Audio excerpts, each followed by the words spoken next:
Yo, what up world? Welcome back. Thank you guys for tuning in. Wanted to talk to you guys about my spring training experience and Big League Weekend. Big League Weekend is something that's been going on for about 25 years that's held in Las Vegas, Nevada. Previously was held at Cashman Field, but now there's a new stadium out there called the Las Vegas Ballpark, which is home to the Las Vegas Aviators. It was really cool. This year there were 2 weekends for Big League Weekend. The first weekend consisted of the Oakland A's and the Cleveland Indians, and then this past weekend, which is the series that I went to, was the Chicago Cubs versus the Cincinnati Reds. It was just really awesome to see various big leaguers. Granted, they're both split squads, but you know, for the Cubs, there was Chris Bryant, Danny Rizzo, Jason Kipnis, just a couple guys that were there. David Ross was managing. And then from the Cincinnati side with Mike Moustakas, Kyle Farmer, Jesse Winker. So yeah, just to name a few, but yeah, there were definitely a lot more guys on the roster that were there. It was really cool to just walk around, see the stadium that the Aviators play at. The one thing that I would say is that was really awesome about being there was that, granted, there were a lot of Chicago Cubs fans and Reds fans, but I saw at least one fan of every team there. The Yankees jerseys, there's guys sitting next to me in Red Sox jerseys, of course Dodgers. Yeah, it was really cool to just take in a ball game, in Vegas, and the atmosphere was just awesome. The ballpark itself is beautiful. Granted, it's only been open for about a year or so. Kind of recap on my last video with spring training that I didn't really get to talk to you guys about. That was such an awesome experience as far as, again, being a Dodger fan, to be so up close to the players. You literally get to stand on the walkway where they go from their clubhouse to the practice fields. A couple notes to say for anybody that's not experienced spring training and wants to go, and if you happen to attend. First things first is they open at 9 o'clock, so you'll see there's a huge line of fans already outside just waiting to get in.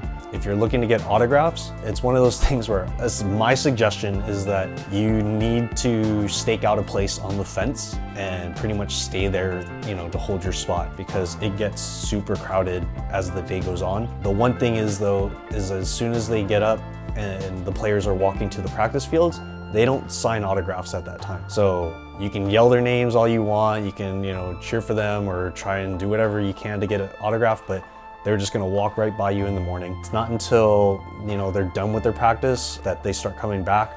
And I did get a clip of Julio Urias signing some autographs. Then when I kind of walked off, Kenley Jansen came by and he was signing some autographs. That's probably your best chance to get autographs from Dodgers, is when they're walking back to the clubhouse, either getting ready for their game or whatnot. Other than that, just getting to see the practice fields, you definitely get a lot closer to the minor league side. So if you happen to know or just want an autograph from a minor league player, they have to walk through you from where their 4 playing fields are. And then on the White Sox side, I thought it was really interesting just because for them, with the Dodgers, they walk through the fans. For the White Sox, there's like this tunnel that they kind of go under the fans for. And then at the end of that walkway, you can kind of get access to, it's a small fence, and hope that they stop by to sign an autograph. But yeah, definitely not as many White Sox fans on that side. But I will say, in my opinion, the White Sox side is a little bit more personable, or you definitely get closer to the players. Like, I have a little clip here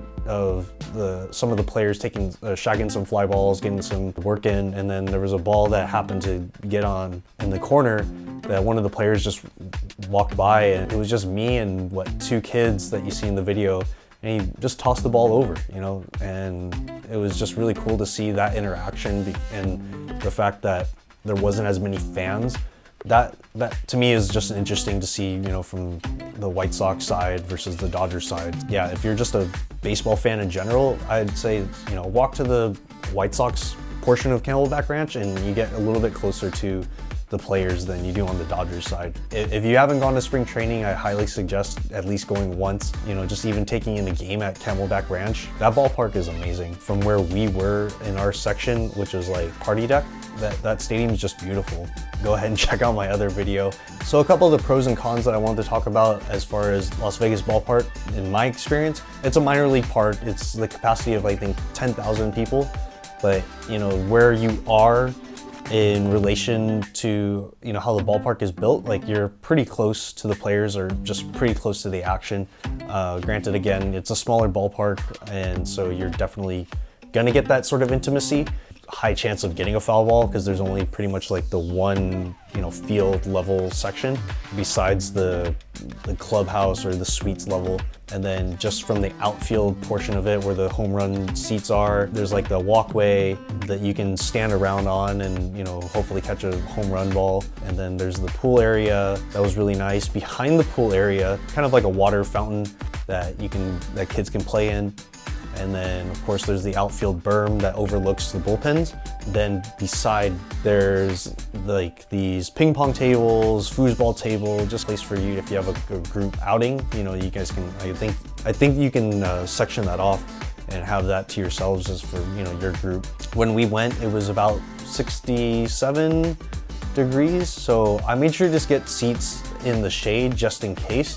Of course, I think that's something of note for any spring training game that you go to is definitely bring sunblock because, just the heat, or if you're gonna be out in the sun, there's not a lot of shade for a lot of the seats, especially at Camelback Ranch. But at the Las Vegas ballpark, yeah, I got some seats on the first base side and made sure that they were in the shade. Granted, again, it was like 67 degrees and had some wind chill, so we were a little cold. And again, that kind of goes to show or say with any ballpark, just, bring a light jacket if you're not expecting the weather to be too hot. If you're gonna be in the shade, it's probably gonna be a little chilly regardless. So yeah, if you're ever out in Las Vegas, I highly recommend catching a game at Las Vegas ballpark. But the cool thing is that where the Las Vegas ballpark is situated in Summerlin is that you get there and it's not like, a regular stadium per se of like you get there and then, like if you wanted to go do something, you had to leave, like get in your car and, go elsewhere. You can literally walk across the street into downtown Summerlin and they have, Dave & Buster's, movie theater, just there's a lot of stuff to do. Or even if you want to go gambling, there's the Red Rock Casino that's right there. There's just so much to do, other than go see a game. But again, if you're there for a ball game, I'd highly recommend checking it out. It's an awesome ballpark. Again, it's brand new. I think it was built last year in 2019 as of this video. So yeah, hopefully you guys get a chance to check out Big League Weekend in Las Vegas next year or years to come. It's an awesome experience. Again, I can't keep saying it enough. In a way, like a getaway from Arizona. And yeah, they have different teams come out every year. Cleveland Indians, this is their third appearance that they're making in Las Vegas.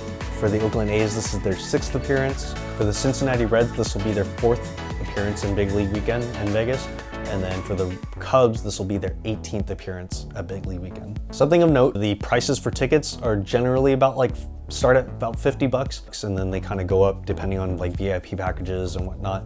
Thanks guys for watching. If you guys have any questions about Big League Weekend or spring training, I'd be glad to answer them. Just go ahead and leave them in the comments section below. And yeah, otherwise I'll see you guys in the next video, okay? Thanks for watching. Peace.